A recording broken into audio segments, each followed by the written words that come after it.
সুজিত বসু কোনো আয়োজন মানেই সেটা বড় কলরব নিয়েই হবে, সেটা আর বলার অপেক্ষা রাখে না। শ্রীভূমির পুজো হোক কিংবা ইফতার মজলিস, পুরমন্ত্রী ফিরাদের এই দরাজ সার্টিফিকেটে সুজিতের হাসিটা আরও চড়া হলো। ঈদের দিনে সুজিত বসু, তাপস চ্যাটার্জি সহ উপস্থিত সকলকে তার বাড়িতে যাওয়ার আমন্ত্রণ জানান ফিরাদ হাকিম। প্রতি বছর মায়ামাইতির ওয়ার্ডে দক্ষিণদারি ইফতার মজলিসের আয়োজন করেন দমকল মন্ত্রী সুজিত বসু। কেননা দক্ষিণ দমদম পৌরসভার ওই একটিমাত্র মুসলিম অধ্যুষিত ওয়ার্ড। মন্ত্রী চন্দ্রিমা ভট্টাচার্য, শোভনদেব চ্যাটার্জি, ব্রাপ্ত বসু, বিধায়ক তাপস চ্যাটার্জি উপস্থিত হন এই ইফতার মজলিসে। কয়েক হাজার মানুষ ইফতারের আয়োজন করা হয়। মহিলাদের জন্য আলাদা জায়গা করা হয় ইফতারের জন্য। সুজিত বসু বলেন, ধর্ম যার যার, উৎসব সবার।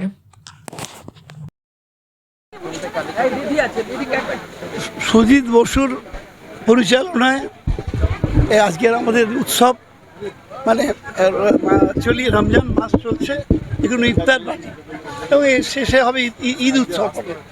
আমরা সবাই মিলে, আমাদের পশ্চিমবাংলায় একটা কালচার আছে, এখানে আমরা সব ধর্মেই অংশগ্রহণ করি। আমি নিজে পুরোহিত, কিন্তু পুজো করি, তৃণমূল ভবনেই পুজো করি আমি, কিন্তু আমি সমস্ত উৎসবে যাই, শিখদের উৎসবেও যাই, আমাদের মুসলিম বন্ধুদের অনুষ্ঠানেও যাই, আর পুজো তো নিজে করি। এটাই আমাদের কালচার। আর এইটি কালচারটাকে ধ্বংস করার চেষ্টা করছে কিছু মানুষ, কিছু রাজনৈতিক দল। এটা আমাদের কাছে খুব দুঃখজনক ব্যাপার যে বাংলায় এই ধরনের কাজ করার চেষ্টা যারা করছে তারা সফল হবে না, কিন্তু অন্যায় কাজ করছে। এই কালচারটাকে, এই ফ্যাব্রিকটাকে ধরে রাখতে হবে আমাদের। বছর আমরা এই জায়গাতে দক্ষিণদারিতে এই ইফতার পার্টিটা দিই বিধানসভার পক্ষ থেকে। এবারও তার ব্যতিক্রম হয়নি। আর এই ইফতারে সবাই এসছে, সব ধর্ম বর্ণের মানুষরা এখানে অংশগ্রহণ করে। আমার মন্ত্রিসভার কলিগরা অনেকেই, ব্রাত্য বোস, চন্দ্রিমা ভট্টাচার্য, ফিরাদ হাকিম, শোভনদেব চট্টোপাধ্যায়, আর আমাদের সমস্ত মেয়র বিধাননগরে, তাপস চ্যাটার্জি আমাদের বিধায়ক, আরও আমাদের সমস্ত পৌর প্রতিনিধিরা, ডেপুটি মেয়র সহ এখানকার সবথেকে বেশি যে এখানকার সমস্ত কমিউনিটির মানুষরা তারা অংশগ্রহণ করছে। বা 4,000 মানুষকে নিয়ে আমরা এটা করি। আর এটা সবাই জানে যে আমরা একটা দিন করব। এটা 20th রমজান ছিল। আমরা সবাইকে, আমার যারা বিশেষ করে মুসলিম ভাইদের আমরা শুভেচ্ছা জানিয়েছি। আর আমরা যে কথাটা সবসময় বলি যে আমাদের যেমন দুর্গাপুজো হয় তেমনি এখানে ঈদও হয়। বাংলায় জাতি ধর্ম নির্বিশেষে সবাই সেটাই অংশগ্রহণ করে।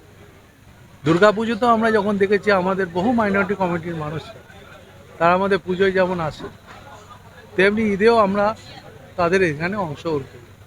আর দক্ষিণদারিতে পলিটিক্সে আমি 40 বছরের ওপর রাজনীতিতে এখানে রাজনীতি করছি। আর আমাদের মধ্যে এখানে কোনো ভেদাভেদ নেই, আজ অবধি কোনো অশান্তি এখানে হয়নি। এখানে পুরোটাই সম্প্রীতিতে আমরা একসাথে বাস করি। বাংলার মুখ্যমন্ত্রী মমতা বন্দ্যোপাধ্যায় তিনি যে কথাটা বারবার বলেন যে ধর্ম যে যার, উৎসব সবার, আমরাও সেইটাই স্লোগানে বিশ্বাস করি যে উৎসবটা প্রত্যেকটা মানুষের তার নিজস্ব ব্যাপার, ধর্ম যে যার ব্যক্তিগত ব্যাপার, কে কী ধর্ম তার অধিকার পালন করবে সেটা তার। যেমন আমাদের বড়দিন করি, আপনারা দেখেন যে খ্রিসমাসও আমরা খুব বড় একটা অনুষ্ঠান, সেখানেও বহু খ্রিস্টানরাও সেখানে আসে। তা আমরা মনে করি এইটাই বাংলার কালচার, কৃষ্টি, সংস্কৃতি। বাংলা রবীন্দ্রনাথ নজরুলের পথে চলে। বাংলা মানে আমরা রামকৃষ্ণ দেবের যতমত তত পথের কথা ভাবি। বাংলা মানে আমরা স্বামীজির বাংলা ভাবি। আমরা মনে করি এই বাংলায় যদি কেউ মনে করে কোনো রকম বিদ্বেষ, কোনো কিছু খারাপ করবে, সেটা কখনোই সেটা। এখানে আমার বন্ধু, আমার ক্যাবিনেট কলিগ, আমার বিধায়কও তিনি, সুজিত বসু, তিনি একটা খুবই বড় এখানে ইফতারের আজকে আয়োজন করেছেন। আমাদের মন্ত্রিসভার অনেক সিনিয়র সদস্য যেমন শোভনদেব চট্টোপাধ্যায়, চন্দ্রিমা ভট্টাচার্য, আমার পাশে বসে আছেন আমার অত্যন্ত প্রিয় এমএলএ তাপস চট্টোপাধ্যায়, এরা সবাই মিলে আজকে আমরা এসেছিলাম। ফিরাদ হাকিম এসছেন আমাদের মন্ত্রিসভার সদস্য এবং কলকাতার মহানাগরিক। ঈদ এবং এই ইফতার ব্যাপারটা, মানে এটা আমার এত বিজ্ঞানসম্মত লাগে যে সারাদিন এই যে চাঁদ উঠবে, খুশির ঈদ, তার আগে 1 মাস ধরে একটা কৃচ্ছ সাধন, শারীরিক কৃচ্ছ সাধন, অর্থাৎ কোনো আনন্দে পৌঁছতে চাইলে তার আগে শরীরে একটা বেদনা বা দুঃখ বহন করা, যে সারাদিন প্রায় না খেয়ে থাকা, একটা বাচ্চা একটা থুতু অবধি গিলতে পারে না, এইটা যে একটা আনন্দ পাওয়ার জন্য এই যে শারীরিকভাবে নিজেকে কৃচ্ছ সাধন করা, এটা আমার মনে হয় ঈদুজ্জোহার একটা সব থেকে মানে খুশির ঈদের এটা এটা এটা সব থেকে একটা আনন্দের দিক।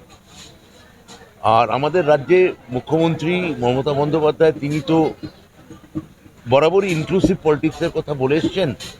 ধর্ম সম্প্রদায়কে উনি কখনোই এটা কেবলমাত্র একটা কোন আধ্যাত্মিক উপায় হিসেবে দেখেননি, এটা একটা সাংস্কৃতিক প্রকাশ হিসেবে দেখেছে।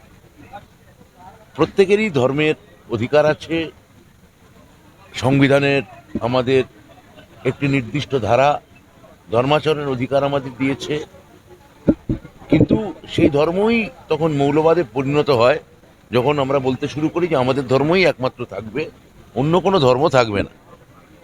তখন সেটা আর ধর্মীয় আচার আচরণ থাকে না, সেটা মৌলবাদ হয়ে যায়। আমাদের রাজ্য, আমার মুখ্যমন্ত্রী আছেন বলে আমাদের এখানে গোটা ভারতবর্ষে যে প্রবণতা দেখা যাচ্ছে যে জনপ্রতিনিধিদের থেকে মুসলিম সংখ্যা প্রায় না করে দেওয়া, ঐতিহাসিক স্থানগুলোর নাম বদল, পশ্চিমবঙ্গে এটা সম্ভব হচ্ছে না, কেননা এখানে একজন মমতা বন্দ্যোপাধ্যায় আছে।